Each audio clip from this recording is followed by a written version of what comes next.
Okay, wait a minute. Just I'm going to stream.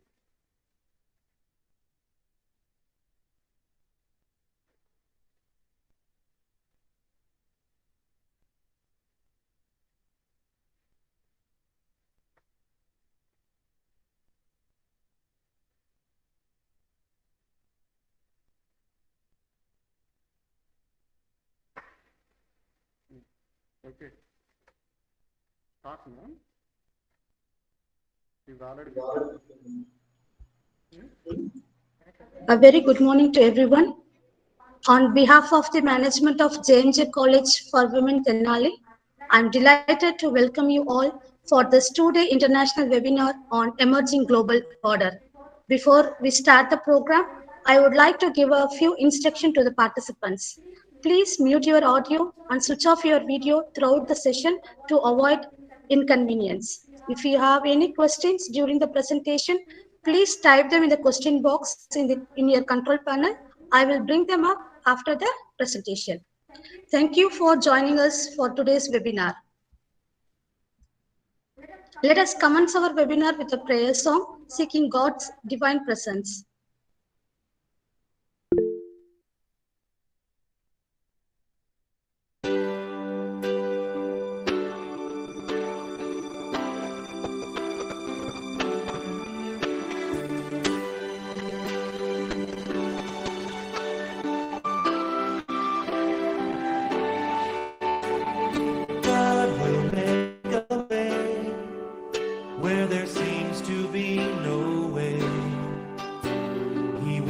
In ways we cannot see, He will make a way for me. He will be my guide, hold me closely to His side. With love and strength for each new day, He will make a way. He will make a way. Make a way where there seems to be no way. He works in ways we cannot see. He will make a way for me. He will be my guide, hold me closely to His side. With love and strength for each new day, He will make a way. He will make a way.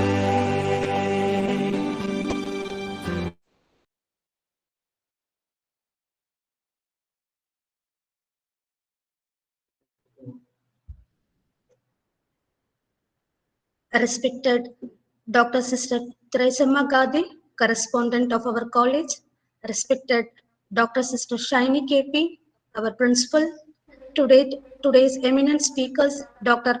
R. Pavanandi Vembulu, Assistant Professor, Directorate of Distance Education, Madurai Kamarajara University, Tamil Nadu, Dr. Rose G., Assistant Professor, Department of Political Science, Pondicherry University, Dr. Manisha Sinha, Assistant Professor, Department of Political Science, University of Cincinnati, USA, and all the participants across the country, I cordially invite you all to this two-day international webinar organized by the Department of Political Science, J&J College for Women, Tenali. Significance of the webinar. Nelson Mandela said, the new world order that is in the making must focus on creation of a world of democracy, peace, and prosperity for all. This great power rivalry returned after the end of Cold War, when the bipolar world order emerged into unipolar world. Yet, after 2000s, that is in the early 21st century onwards, The greater affirmation of Russia, dramatic rise of China, and its impact on international system on one side. At the same time, the differences within Western countries on other side changed the global order into the multipolarity. In detail, 70 years of US 70 years the US was dominated the Asia, particularly the West Asia. Now it is tested by the rise of China. We may say that is in the last 4 decades. The US-China rivalry began when China became one of the world's largest economy. Professor C. Rajamohan said that the world is shifting from globalization to deglobalization. The globalization means it is opening the borders. This mantra was welcomed by many developing countries, but not the developed countries because of their losing in the economy market. Further, the COVID-19 pandemic is reshaping the geopolitics. Escalating the tension between the United States and China are the clearest immediate term outcome.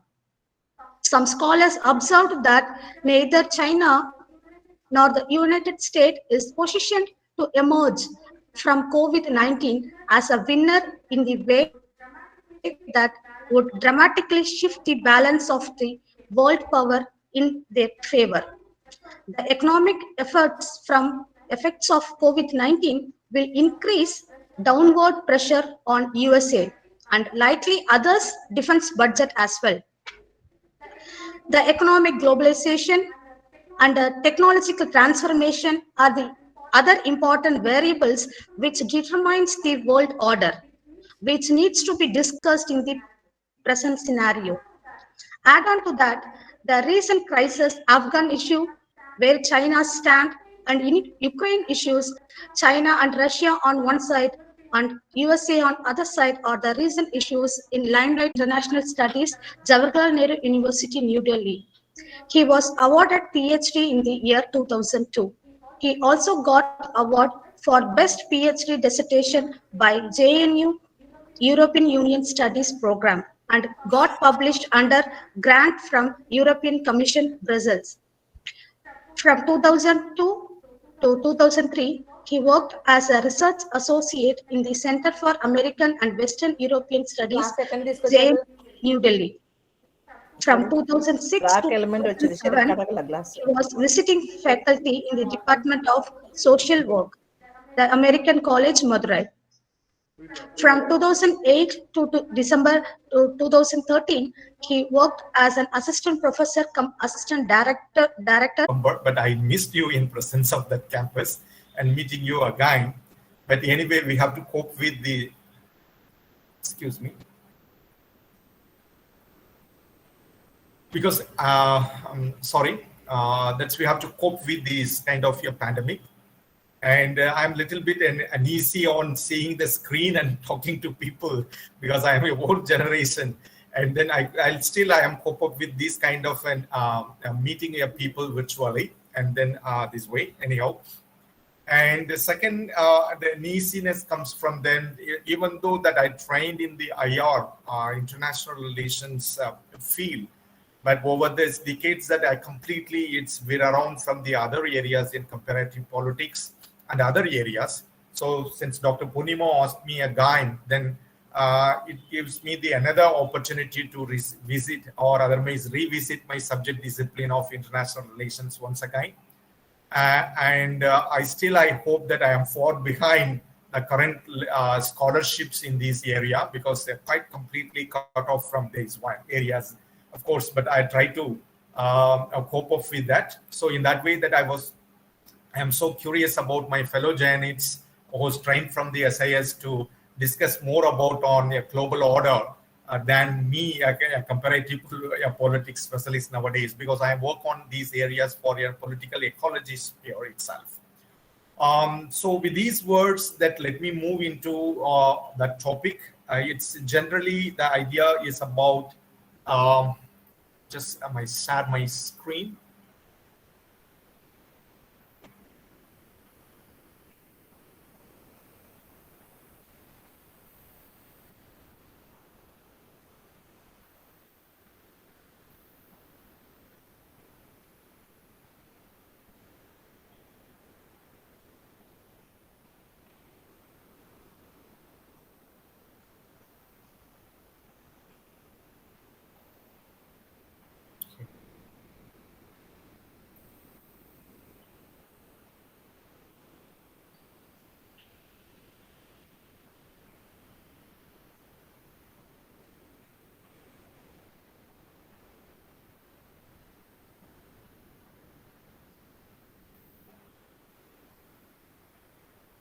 Can you see me, my slides here?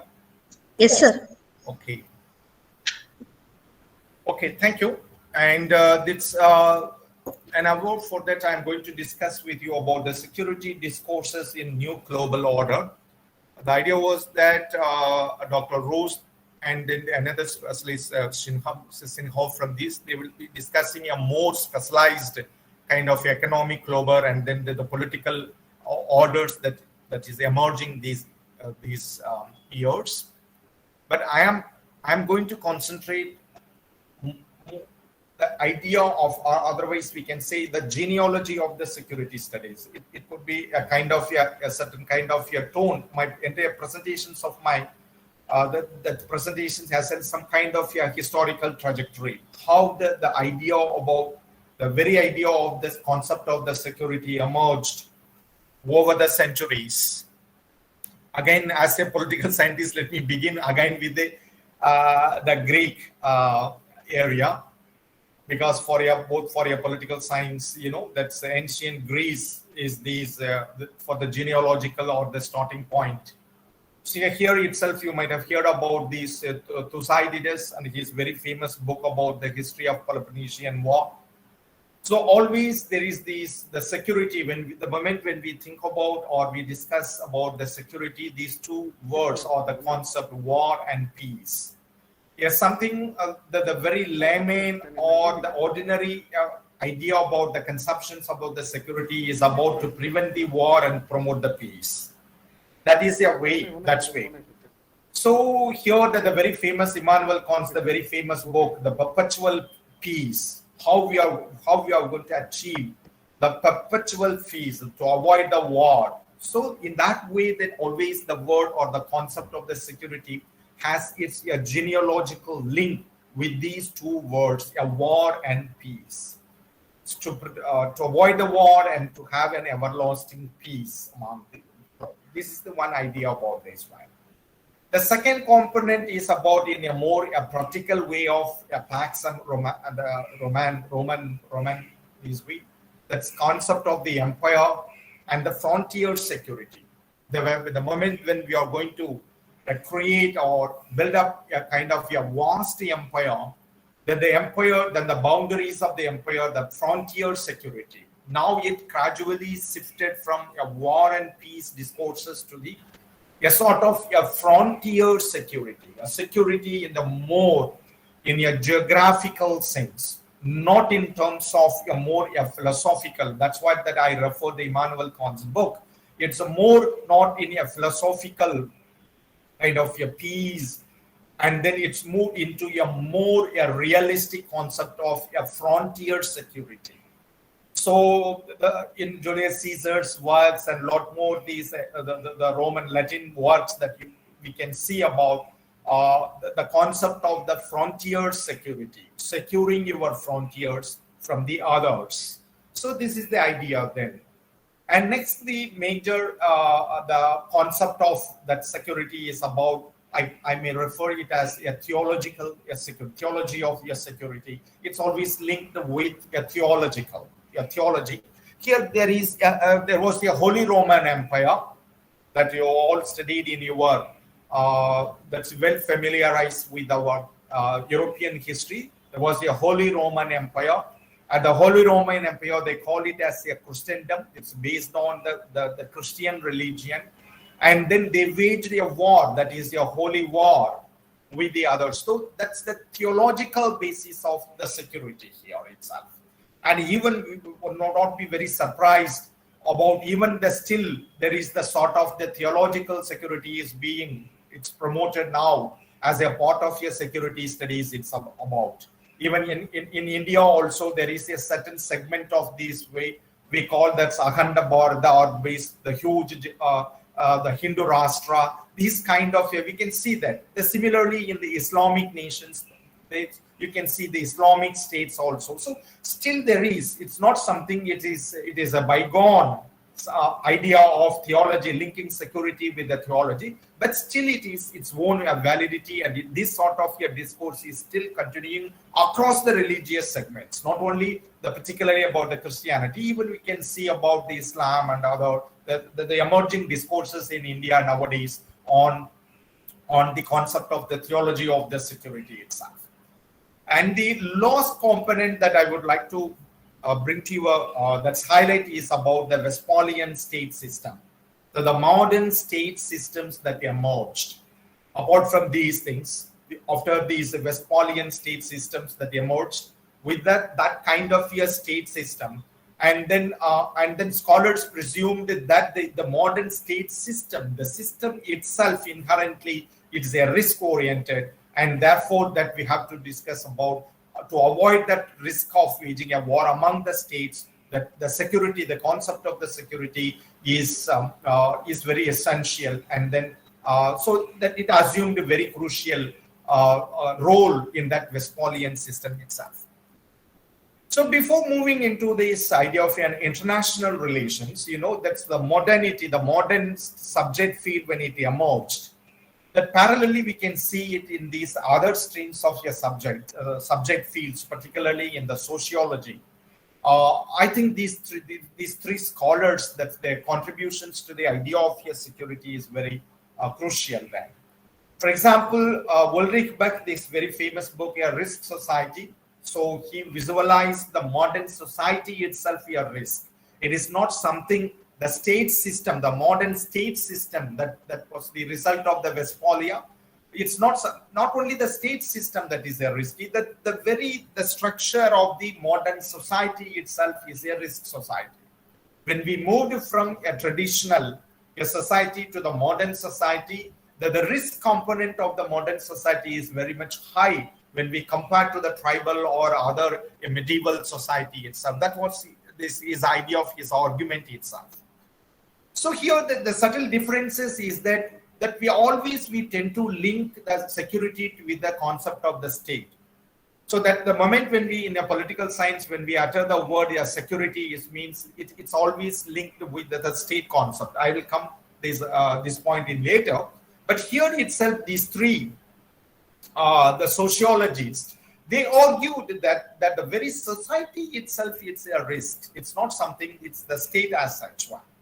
The Anthony Giddens is another, it's a modern and very, that I would like to highlight the Zygmunt Bauman's work on the modernity and violence, its component. It is not something a war between to establish the states, this one. It is a violence. It's whenever that we say something on security, that we have to have the idea of violence itself. So Bauman's very, I presume that his very crucial contributions to the discourses of the security is about the bringing the violence itself. So always here his concept is this: the modernity itself is a violence one. So the violence component. So the security means here it's about we have to study about the violence also. So keeping with these three thinkers, and when we specifically come to the discipline of an international relations, because this subject, one of the sub-disciplines of the political science, from its very origin itself, that they think that the scholars of the international relations thinks that the entire security studies is their kettle for them. So they have specialized the area one. So in that way, I can see a certain historical stages of the emergence of the discourses within the international relations subject field. The first thing is about the problematic of the modern state system itself. As I told you about the emergent Westphalian state system. So, somewhat it is security is the very problematic about the very modern state systems than the earlier medieval or ancient state system itself. The ancient state systems, when we go for either the European history or the Indian history, there is no sort of a centralized states apparatus was there when we compare to the modern state system itself.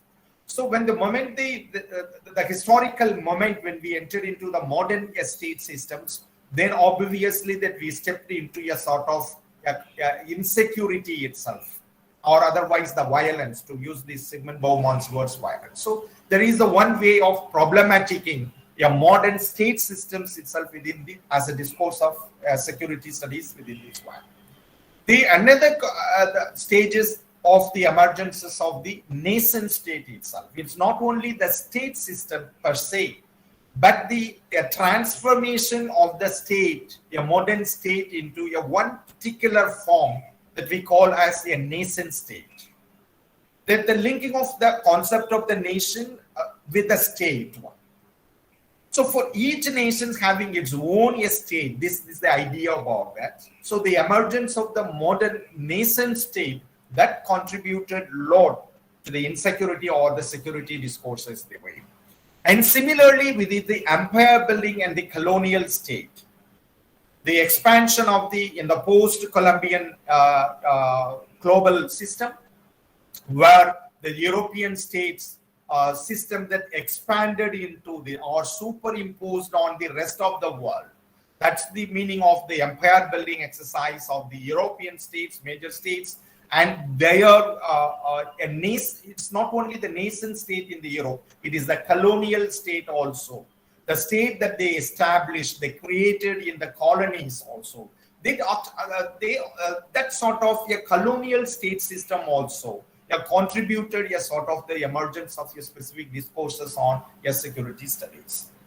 The another crucial moment of the genealogy of the security studies is about the capitalism and the world system. Probably that the next speakers from the global emerging economic order, she may speak about elaborately on these areas.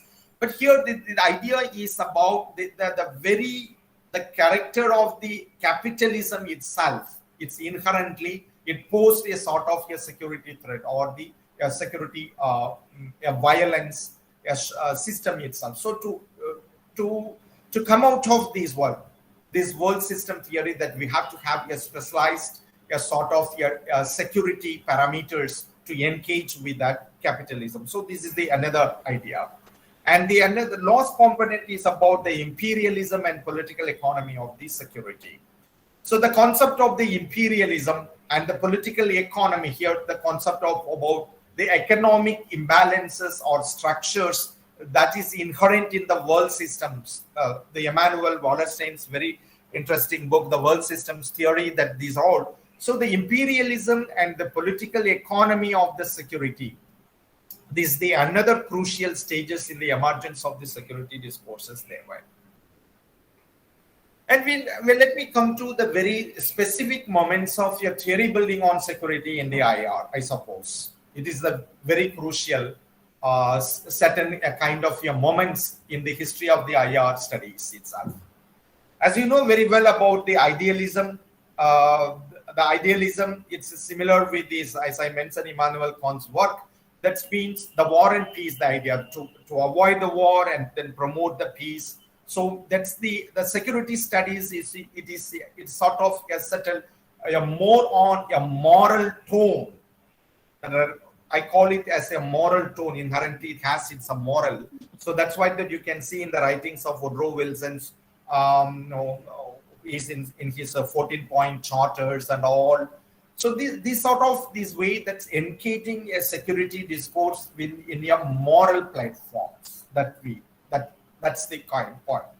That's the idea when it comes to the idealism. But the point is that this sort of the ideal or morally grounded discourses of your security could not it's able to prevent a successive world wars there. So it showed the lacuna or otherwise the hollowness of these the idealism concept of idealist way of looking into the security aspects there. Then emerged the predominating, still it's very predominating approaches to the theory building methods in the security studies is about the realism. The realist way of looking into that Morgenthau's work on, and then he proposed the concept of a national interest. Again, that's interest alone that determine, and that's concept of this. That's one. So here the realism it puts into the real power, And the national interest, again, that's one's own the interest, to securing one's own the interest at the cost of, there is no moral foundations for the security, that we have to take the historical junctures that at a particular moment, as then we have to engage with that. And another streams is, as a certain a sub-corollary to this realism is a neo-realism stream, the same, that putting emphasis on the interest of this national interest component of them. But in the late 60s onwards, another very interesting stream of discourse that emerged in the IR, particularly on the functionalism and neo-functionalism stream. It is linked. It's not it problematized the realistic stream of opposing a national interest. Rather, what it suggested is about the integrations of this way. The integrations of the state somewhat, the functional integration. It's not something that you are going to create one single world state, that we are all united or integrated, all be. Even the Europe, they could not achieve that European state itself.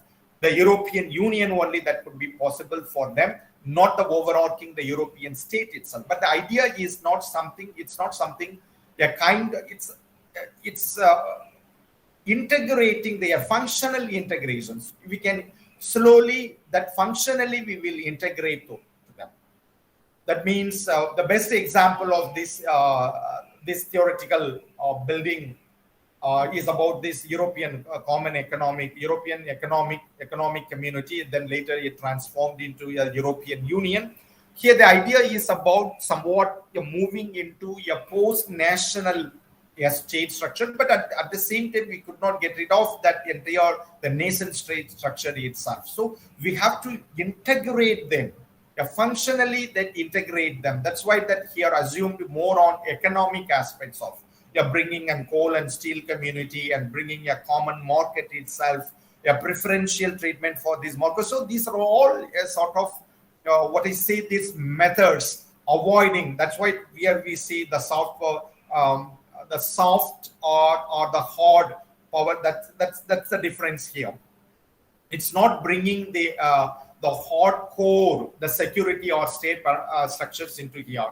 That we are sharing certain functional integrations with the other states, with the neighboring states. And this is the functionalism is the another foundations for the emergence of the regionalism, and that actually paved for the regional security discourses and all.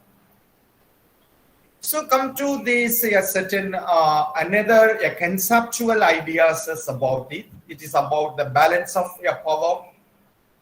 As you know very well about these in the security discourses, it's a balancing the power itself.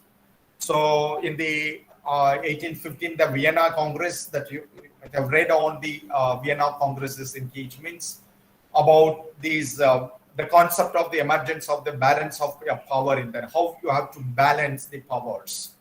In the post-Napoleonic Europe, the concept of the balance of the power it's emerged, and or otherwise the hegemonic power that the rest of the world or the regions comes under one particular hegemon, and that hegemonic power that will ensure about a sort of regimes of security in that region itself. So that's the idea of hegemonic power. And after that, as you know very well about the collective security, it is the collective security in the First World War. About the best example is about the NATO. This is the best example for that. Of creating an organization is about and ensuring a collective security. And United Nations is another very good example for this collective security mechanisms.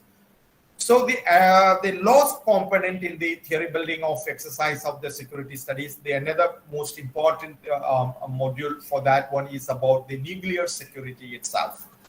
So in the post-Second World War scenario, when the nuclear armament or the nuclear arms raised that got momentum, then there is this the discourse shifted from the conventional security, the balance of power, hegemonic power, this set into a nuclear security, that specifically about a nuclear security that discourse has emerged.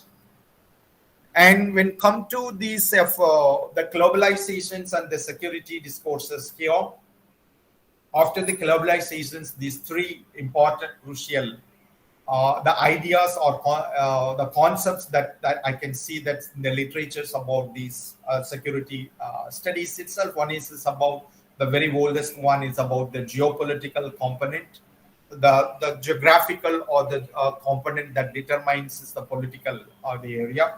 So from it's always linked with the realism theory, and we look into the crucial geopolitical security. It's always the frontier security also. It's one of the components of the geopolitical. So when we take, for example, of in India, that we look for geopolitical security on our areas. That's why the Kashmir is very assumed very crucial. And then the another very interesting component is about the Indo-Pacific, the concept of the Indo-Pacific. These are all certain signals about the validity of the geopolitical aspects of the security discourses nowadays. And the geoeconomics, that it's a very crucial one nowadays.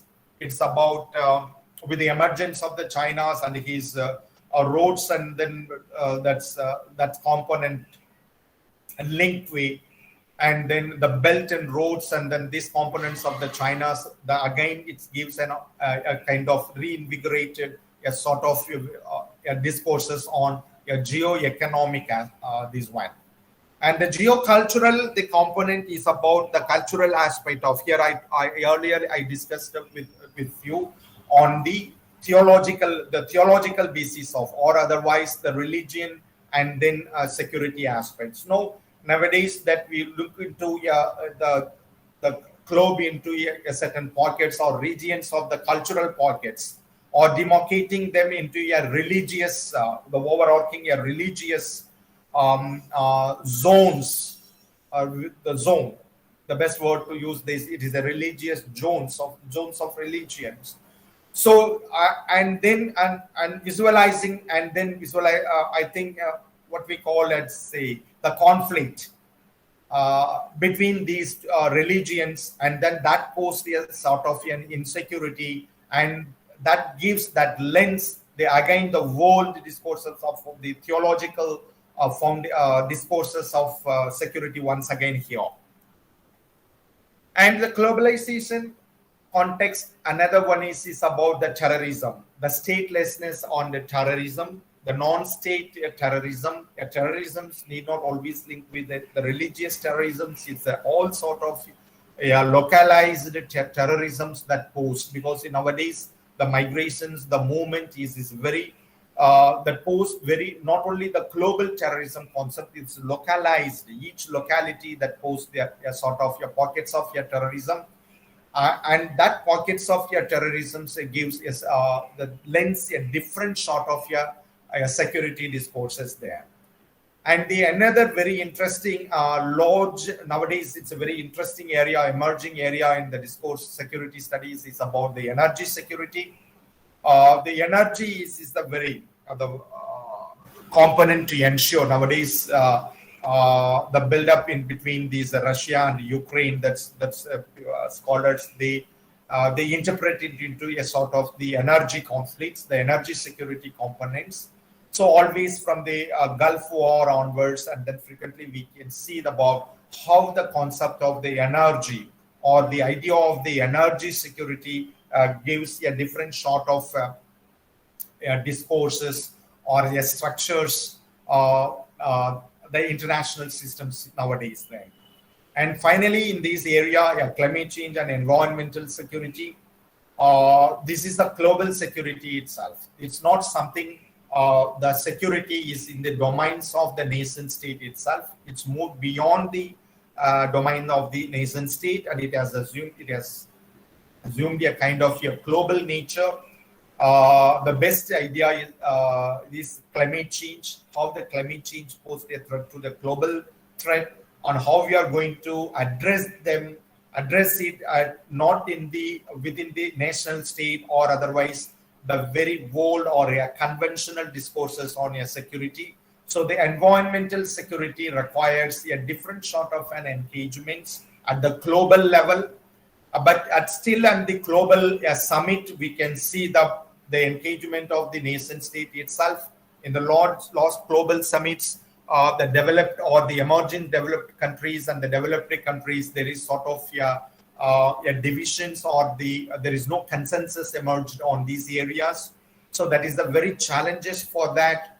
So this unless until we move beyond the concept of the nation state, here the constraints of going or addressing the environmental security, it's been a prisoner to the concept of the nation state itself. So finally, that I'll come to the new global order. There is a lot more discussions or there's going on, whether it has been end of the unipolarity or again the emergence of the bipolarity with the USA and the China, or otherwise the multipolarity, or the new global order. Still, we could just discuss only or as a regional global order. There is no such a kind of a global order as such has emerged in these areas. So these are all certain crucial debates that we have to engage, and each sort of different scholars that they presume a different way of approaching to this. And for me, the emerging challenges, the COVID-19 pandemic again highlighted the what I can say, this invalidness of harping the security or thinking the security again and again within the nation state only. So it is a time to move beyond the nation state and to think about or to link the security discourses into the global one. So the point of that I would like to highlight is about the delinking of these two concepts of the state and the security. It's very much is required for that, and we have to move beyond and we have to think beyond the conventional methods of the security and addressing a state in that way that earlier that I discussed with you about these risk society component. So in that way that the sociologist works on the risk and the security, it's very much a value. So in the emerging literatures that I see, there is no linkage between the sociologist work. So the IR, that international relations scholarship, specifically for at least the Indian IR scholarship, should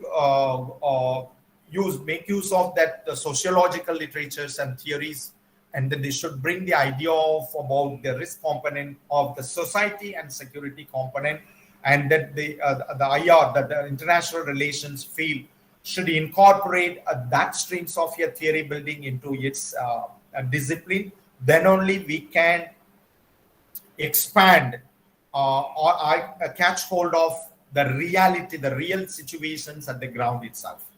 I think with these words, I can stop here. I hope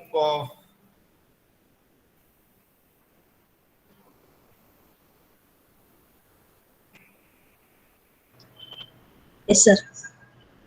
Sorry, this is the Purnima. This is at present I can chat to you. This is not my area. That's if at all any kind of discussions, then I can do that. Okay, sir. Now the session is open for question and answer.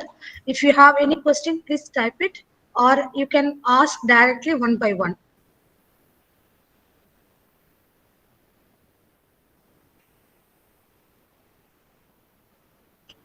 Now I'm requesting the participants to ask the question. Either directly you can ask, unmute your mic and speak, or you can type it in the chat box.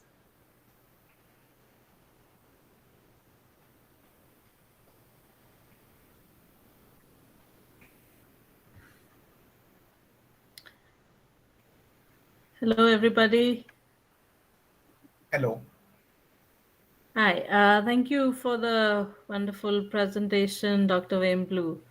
I was wondering if you could throw a little more light on how this global pandemic, COVID-19, changes the discourse on global security. You did shed a little light towards the end of it, but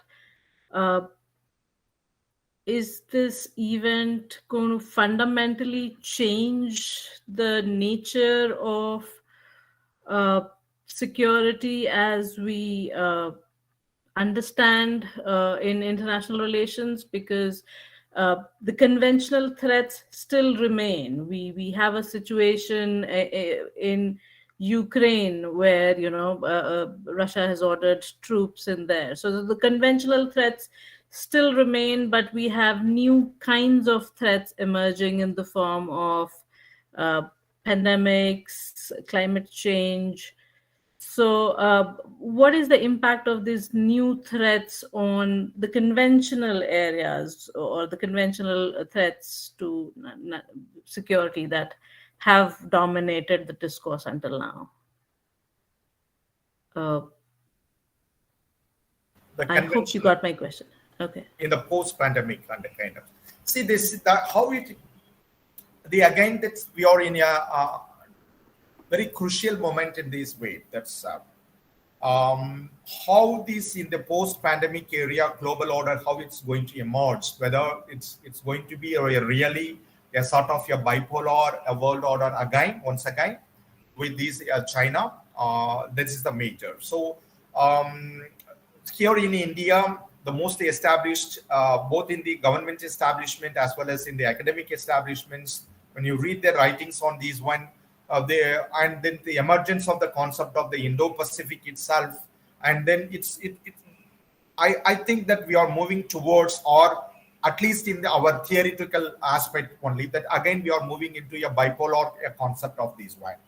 So on the one side the USA, the another is with the China and the component. So this is the one thing, the conventional one. So whether really we are moving again into a bipolar a sort of a component, again whether we are going or entering into a new sort of a Cold War. So this is all these it has to be that I'm not sure about it. So the recently about the security architectures, that is a very important. I missed my presentations because when I read recently for this seminar, that's the architecture that we visualize it. The earlier it's about the NATO, about that's the way the Quad and the others that we are using it, the architecture, the security architectures itself, that we it's promoting this idea about the bipolar, particularly with the China. So the conventional security, for me, how the China is going to play in the world order situations. That's my point. Whether we are going to avoid or whether we are going to take the lessons of the earlier decades of the lessons and avoiding, at least in a theory building. It's again and again I am using why the theory building, because in international relations theory, at least the theory led to the understanding of the reality. That's the point.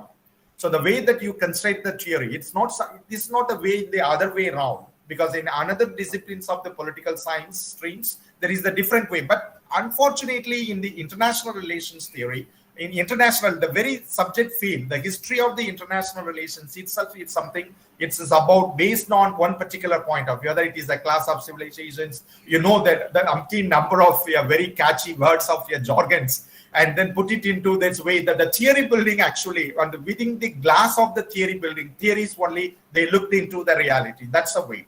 It is the other way around. Let it be go into how other historical factors, the political, ecological, and then economical. These are all the features that we're going to determine this one. Of course, the post-pandemic it made the frontiers and boundaries redundant. And again, it made the geocultural aspect also, it's a redundant about. Pandemic, it's the best part of this COVID pandemics is that it's exposed a sort of a vulnerability. That's again I am using, because in the most of the literatures about in IR literatures on the security, hardly I see the word of a vulnerability. Because nowadays I am a comparative political scientist, where I am looking to poverty and social. Here that we use a kind of a sort of a vulnerability, the risk and vulnerability in that way, that human security, we all using that sort of a discourse there. But I hardly see such a kind of discourses here in IR literature. That's my point. So what is the vulnerability? So the COVID exposed that sort of a vulnerability, which the IR theory never engaged with that. So that is the way then, when you pose the questions of a conventional security, again and again you are avoiding the very concept of the vulnerability itself. So to put it in other way around, I look into the conventional security discourse, the emergence of the conventional security discourse based on the emerging sort of your vulnerability. Now, what sort of your vulnerability that's exposed for that in the emerging global situations? That's my idea. Manisha, this is my idea. That if at all I enter into an IR literatures, definitely I'm going to what sort of your vulnerability there. That's exactly here. And why that? The people, for example, nowadays I'm more interested on that, the concept of the Indo-Pacific. The Indo-Pacific literatures, even though the scholars never use the word of your vulnerability, but the tone and then the idea is the vulnerability, because China is entering here and this is ruling all. It poses a sort of your vulnerability. What sort of your vulnerability? How you are going to measure it? Because here is the only area the measurement angle is not. The another angle. Yeah. And I just wanted to add a little bit, the nature of conventional security threats. I feel there's a fundamental difference between the nature of conventional security threats and the new ones that are emerging. While the conventional security issues pitted states against each other, and sticking to their own national interests was what worked while tackling conventional security threats.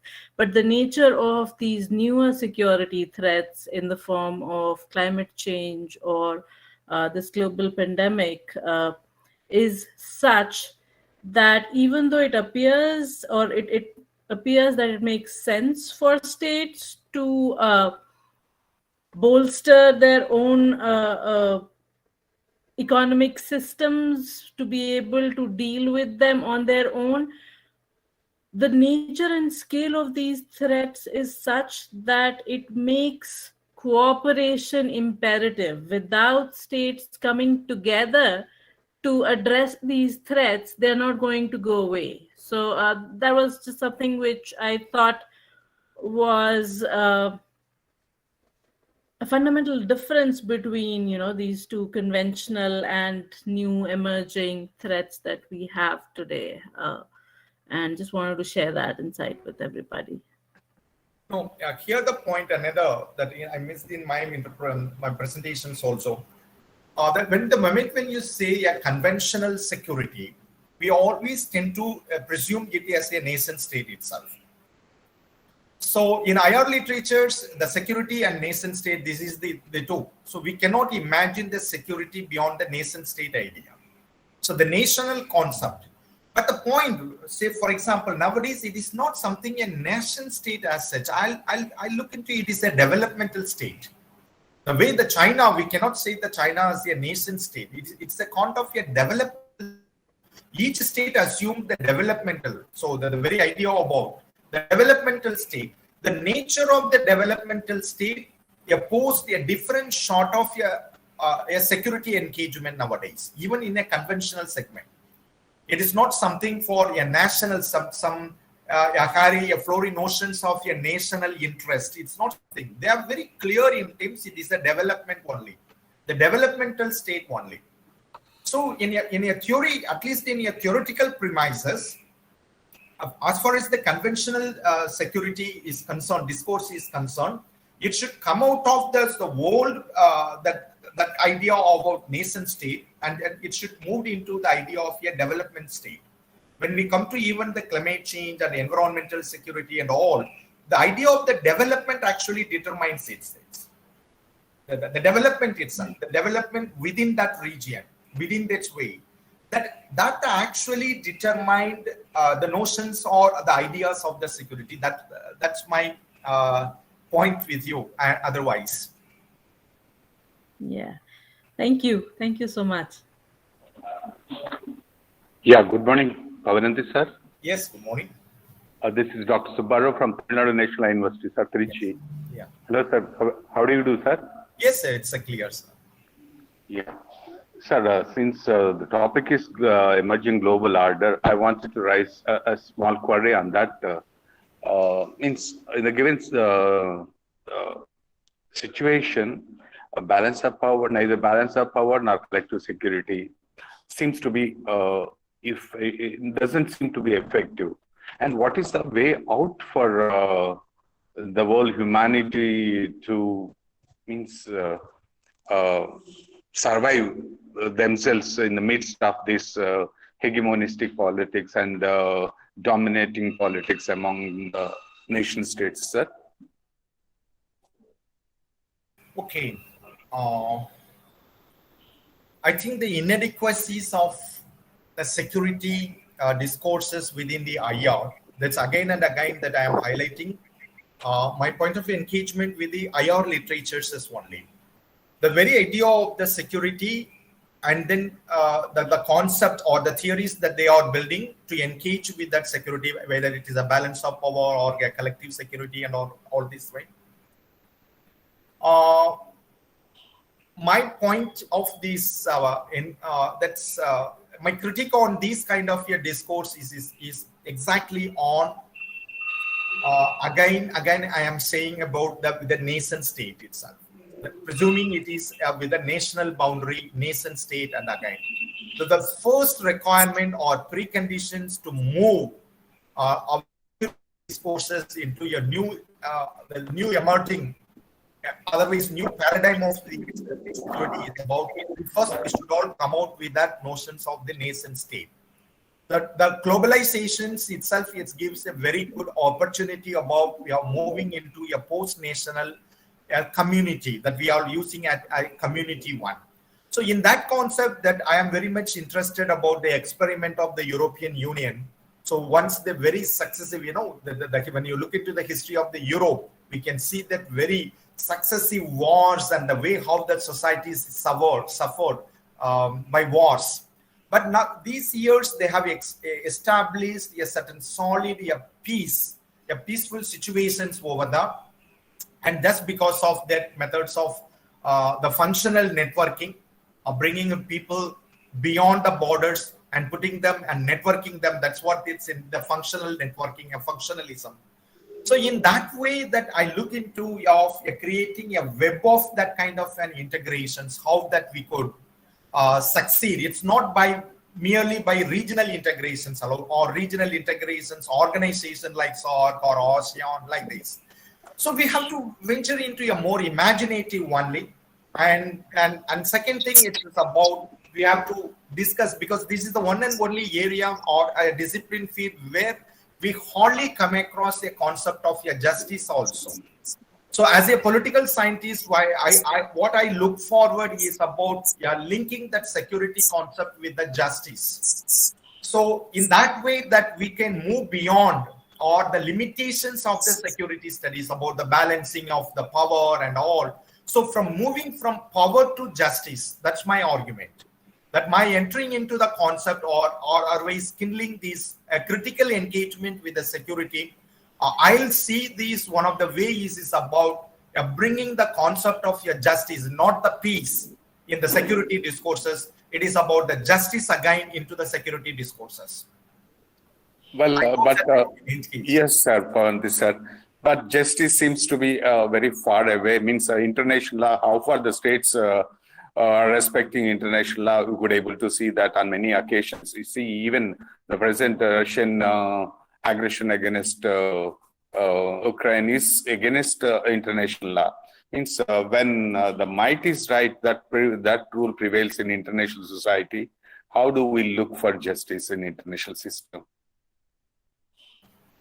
See, the justice again and again I am saying that justice need not be within the national boundaries. But unfortunately, we whether the discourses about social justice or economic justice and all, even for that matter for environmental justice, this we all tend to that limit that concept within the national boundaries. That's my point.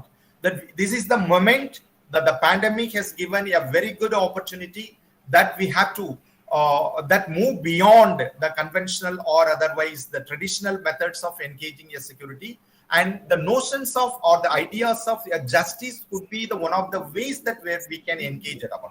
For example, the environmental justice is the way.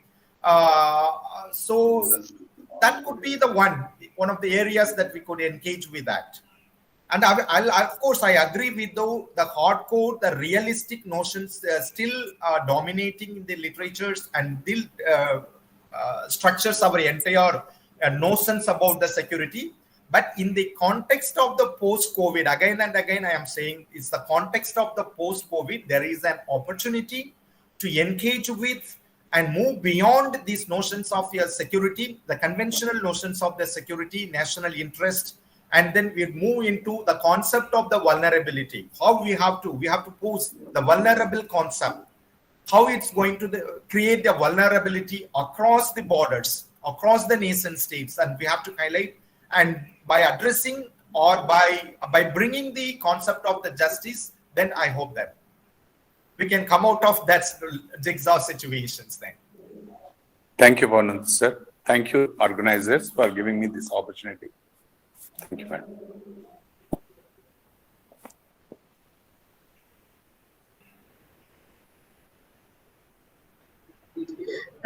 Sir, I have a question. Yeah. So we all know that there is a dominance and upper hand of China, particularly in South Asia. So how you will see the India's security in that angle? Do you predict, or your analysis what it says? We have maybe a future war between China and India? What is your analysis on this, sir? If not immediate, is there any chance for war? Literally, I'm asking because the situations are, even the Ukraine issue or whatever, we couldn't predict, but still it's happening. So, but if for a very long time that China's role in South Asia was dominating. So how you will see that security system and also the future war? Well, that's why on what is by meaning of war. I don't know because that's the pandemic situation itself. It's a war situation. So not only the conventional war, the pandemic dislocated everything. Whatever that you can see the characteristic of your conventional war that you can see here in the pandemic situation. People rendering and losing jobs and that's the entire routine life has completely paralyzed. What else that you could expect from that? Do you need any another conventional war itself? My point is that we are already in a war situation. For the past 2 or 3 years, we are in a war situations only. That's what I am saying, that we are always tend to look into a kind of a conventional mode. But unfortunately, the IR literature or IR theory gives that much of a comfortability to you. It's not making you critically engage with that. But in the rest of the subject field, in the political, comparative politics or sociology or anthropology, then we can see a critical engagement with that. That part of a critical engagement I hardly come across in the literatures of the IR. That's what my point. So my point is that as a IR scholar, you're looking for, you are expecting, is there any possibility of India-China war? That I am saying we are already in a war itself. That's the point in here. So the entire pandemic, there is a hypothesis that it's a war started by the China and the rest of the world. So here, my point is that there is no necessity of a loggerhead towards a conventional warfare here. It is the pockets, and that's what I am saying. I said earlier, it is about a localization. Localizations of the our security discourses. In a comparative politics, you might come across the literature about a vernacularization. So the moment Jeffrey Lord talks about a democracy, there is a vernacularization of the democracy. In that way, I see a parallel in the international relations scenario where I can see it's a localizations. It could be a pocket of engagement. It could be on a Ladakh, or it could be on certain regions where your engagement is such a kind of a localized one. It not necessarily it be the entire global one, or otherwise the India-China total engagements. It could be a localized one on the one hand. And the second hand is about your theoretical building on the global level, or at least in the regional level. For example, the very best idea is about the Indo-Pacific concept. The Indo-Pacific concept is something that you have to go into checkmate about the expansion, not the geographical expansion, the power, the soft power expansion of the China in the rest of the, or otherwise in the Indian Ocean rim states itself. This is the idea one. But look into the very practical component is that the China is engaged in the locality only, in the local areas, local pockets simply. So we have to take into considerations about the localization. That's what I'm saying it about when I say a parallel between a comparative political literatures, the same kind of, I can use this word, a localization of the security discourses.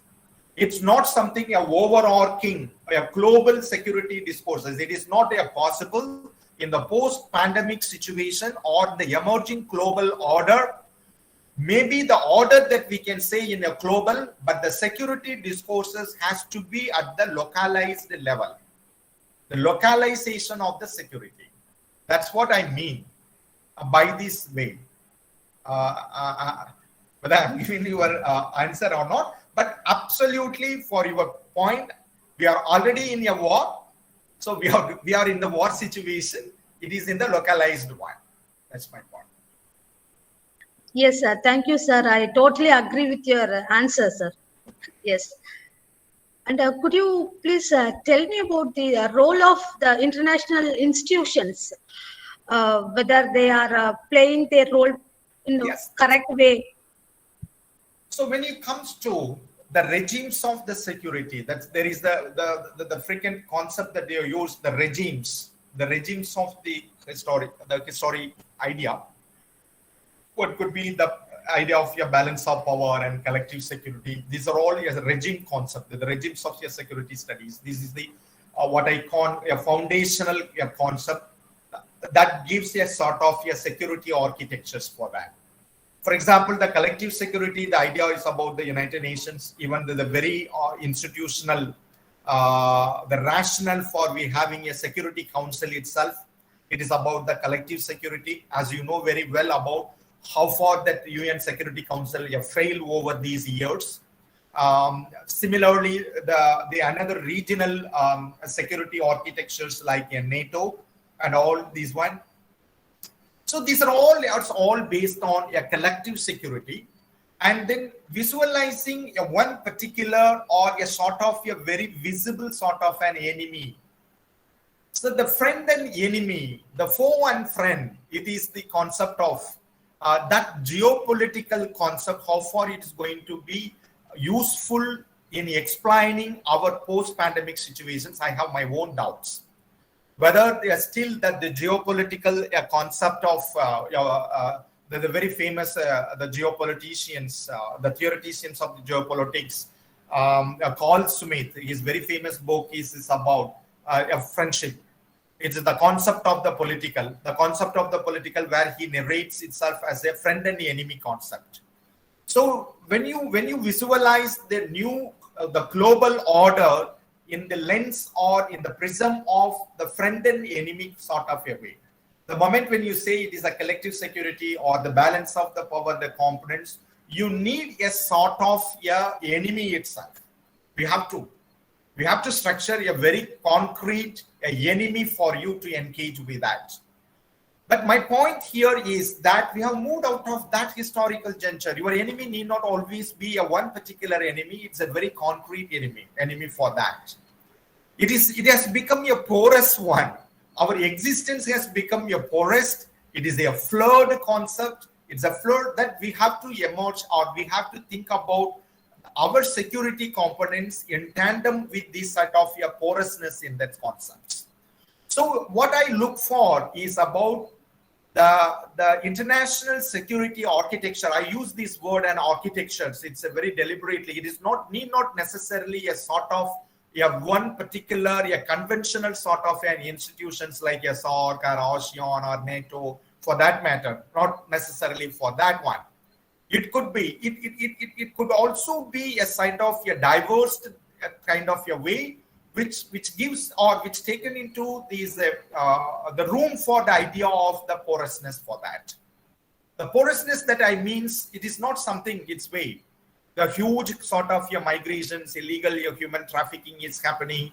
So imagine that the climate changes is another, when we talk to ecological and environmental aspects, that these are all posing a challenges to the new architecture for a security architecture. So personally, I believe that the United Nations has become a redundant. It's completely a redundant.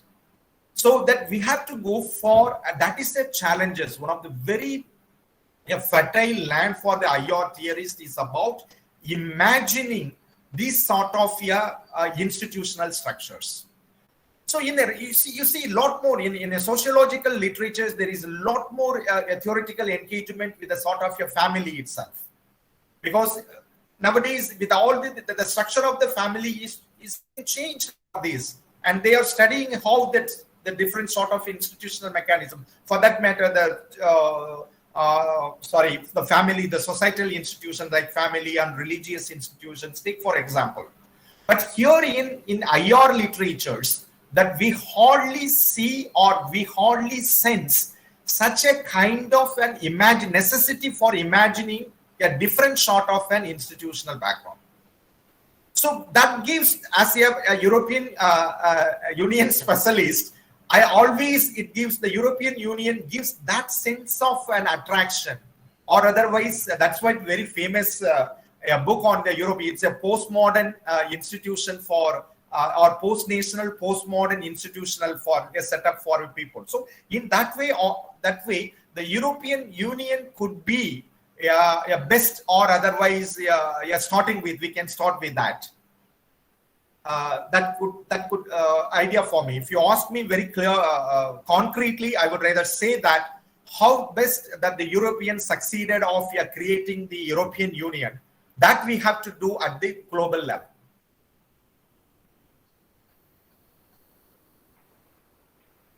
Is it possible, sir, to make, because China, Russia, USA, the major powers are there, do they agree? Especially for NATO also, the Russia is not agreeing. Madam, if you ask me with the, so normally there is a synchronic and diachronic way of engagement. If you tend to pull down me on a synchronic plan, at present, you see the China, how, my answer would be, you could look into the history itself. So once, the Germany and France and Germany, you couldn't imagine, how far they waged a war for over 2 centuries. Similarly, for Alsace-Lorraine itself, the very contentious, because the professor H.S. Chopra, my teacher at the JNU in these years, he used to conduct the lectures about comparing the Alsace-Lorraine situation with the Kashmir situation. So how far they waged a war. The enmity between the Germans and the French, it actually properly how much wars and destructions it caused in the European history. Now we see they are the very best friends. They are linked together. There is no movement. You can't imagine a persons in the 19th century. They cannot imagine the way that they conduct the affairs of Germany and French today. I won't be surprised about this could be situation be achieved between India and China in 50 years or another 100 years. I am looking in that way. So the point is that, Purnima, is the difference between the theory that you are looking into the realistic situations and then you are doing that. And they have moved in that way. That is, I am underlining again and again the example of the European Union itself. You can't imagine they are having a common currency itself. They are moving without the passport, a Schengen agreement. These are all unimaginable in the 19th century European. So I am very optimistic in that sense. There will be another choice. You are so much optimistic person, and we also believe, we also hope that will happen, which is good for all. If that would happen, because that that our company, we have to come out of that loggerhead, that theoretical, because that theory propels you to that. That gives them a prism, or otherwise lends you your view, that we have to come across that way. So my point is that we have to critically engage with that. As an IR, as a discipline, it requires that sort of a critical engagement. That's my point. Thank you so much, sir. Is there any other questions?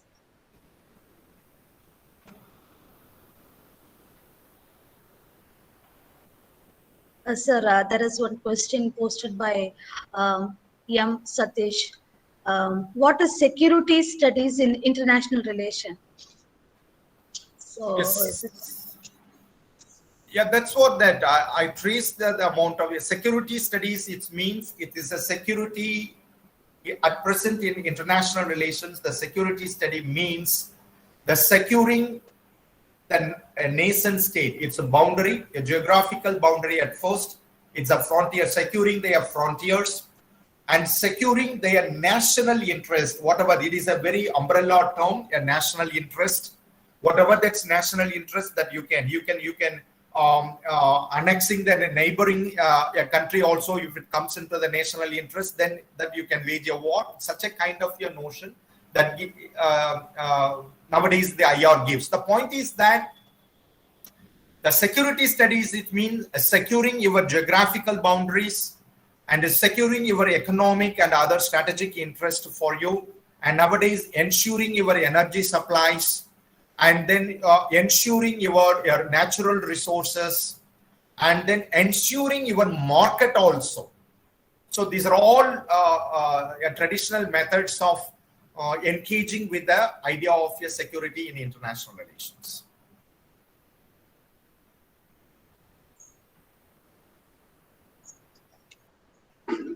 okay. Thank you, sir, for your excellent presentation on managing the conventional threats in the new global order. We are really grateful for your time and effort you took to share your thoughts and experience with us, sir. Thank you once again, sir. Thank you. With this, I would like to conclude the session. Dear participants, tomorrow we will have a session with Dr. Manisha Sinha from USA. We will start the session at 9 a.m. sharp. I'm requesting all the participants to join the session at 9 sharp. Thank you so much. Thank you, sir. Thank you, Punimo, for this opportunity. Again, to read something on international relations and this way. Really that I read something for the past 2 days for exclusively for this conference only. And it has given opportunity, but this is the opportunity of attending a conference also. And I thank you personally for Punimo, and I thank you the principal madam of this JMJ college. And I look forward once again meeting you either there or otherwise you or all of you in Madurai itself. Once we lifted this postcard this week, and we are planning a conference, and I hope that we will be meeting at Madurai this year. Then thank you. Thank you. Thank you, sir. Thank you for your sharing your rich knowledge. It was really useful and informative. Very good session, sir. Thank you so much. Thank you, sir, welcoming us to the Madurai. And also personally, I would like to thank you for explaining from the theoretical aspects. We usually who didn't study the theory aspects of international relation, they would look at the problems in this way only. So in that way, you explained from the beginning, from the society, state, these are all you really clearly explained. It enlightened us actually in this international relation. Thank you so much, sir. That's why my friends used to say that I am not an SAS guy, I am a triple S guy. That's why a wrong person, a triple S guy in a SAS. That's why always I looked in that way. So that's why. Thank you, Purnima. Thank you for that. Thank you, Dan. Thank you, sir. Yeah, Pavanandi, sir. Sir, this is Dr. Subara again, sir, from Tamil Nadu National Institute, Tiruchirappalli. In 2009, NEPSI means you have organized one international seminar, sir. Yeah. We have been there to that seminar. We have attended that along with my colleague. I also have attended. Okay. Did you remember that, sir? Yeah, this is an Indo-Pacific, you know. Yeah, Indo-Pacific. Indo-Pacific. Yes, yes. Okay, okay. Yes. Sorry, then. And I hope in that must be 2019, I think it has happened. 2019. Okay, yeah, it's a Yeah. November. Again, we are planning this year. That's again with this focusing entirely on India and South Africa. Okay. So again with this Indo-Pacific context, because nowadays I am Most probably, at what time it would be, sir? Physical conference or? It is the same. My like, political science department, and Yes. with the some of the universities from South No, Africa also. whether you are planning that as a virtual conference or No, I am planning right now as a real conference, because Yeah, that's I'm okay. inviting people to the Madurai, because I am in that way I am a very conventional person. yes, definitely. It's a way, Means and by I this, yes, please. yeah, this type of conferences will not give that much. Means will not be that much effective. No, as we have real conferences where we can physically meet and exchange views. Definitely, sir. I'll be looking forward. Thank you. And Thanks. when we are going, because academic networking is a very crucial one. So Definitely. I hope that again in the month of November or December, if something the travel it's very convenient for them, so we can assemble Last a time. conference also have happened around that time only, I think, sir. Sorry. November last time. That conference also has happened around that time only. Yeah. Wise, Madurai is a very peaceful environment. Otherwise, climate there. Otherwise, it will be scorching heat for you of coming there. So that's why we're planning in the month of November or December. I hope that it's a purely on India and South Africa. The most of the South African scholars will be coming, and from our side that we will engage. And we are working together with the periodically that we publish with either with the Rutledge or Sage, because we could not publish the last the conference because of the COVID and all the thing. So that's we are planning this time meticulously and look forward a publications period to the conference assembling itself. Yes, sir. I'm sorry. I apologize to the organizers for deviating from the main topic. I'm sorry. That's okay, Spawn. This is opportunity for me to sharing my planning also to you, Yes, and then I look forward to you to see that. Yeah, our community people are present. No, sir, maybe that is the correct thing only. Now, political science scholars are present. Yeah, that might have made you to come out with your idea of proposing a conference. That's okay, sir. Thank you, sir. Thank you. Thank you, madam, principal madam, and Purnima madam. Thank you. Thank you, sir. We are winding up today. We'll see you tomorrow.